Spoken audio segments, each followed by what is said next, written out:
Yes, the highest 781.4 billion shillings, that's the largest share, followed by national security, between 463 and 566 billion.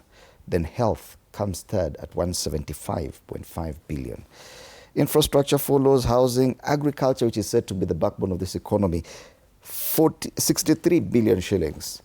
And this is largely what we're talking about, the informal sector as well.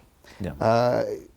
Do you see a mismatch here, if at all you're trying to grow an economy and probably enhance GDP, when the allocations are this skewed? It would look like most of this is mostly recurrent.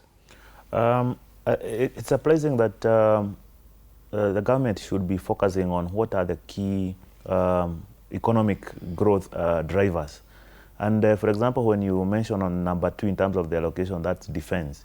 And you wonder whether, are we in war with any country? And why are we having that massive budget? Are we under attack or under risk? So as opposed to government now focusing on the key economic drivers which can be able to create jobs, create, be able to broaden the taxable amount that a business can be able to pay, making the, livelihood or cost of living to be lower. We don't see that focus. And again, when you mention about the 2 items on health and agriculture, as per the 2010 constitution, those are some of the functions which are devolved. So whatever is being allocated there actually is too high, if you were to ask me, because it's from national government, so they should be setting policies, research and all that.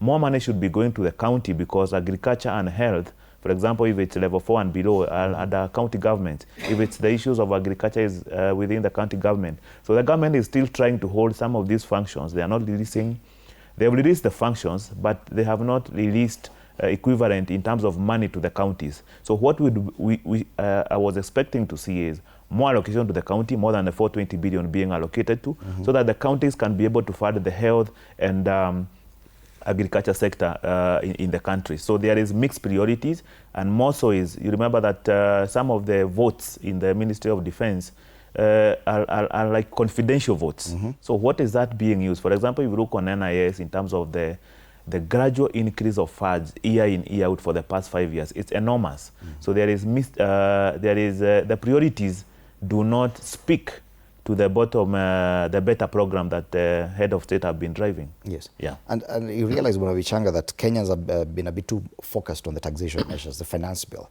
but very little attention is paid to the budget estimates themselves. Where is this money going to? These are things that Kenyans should have picked on.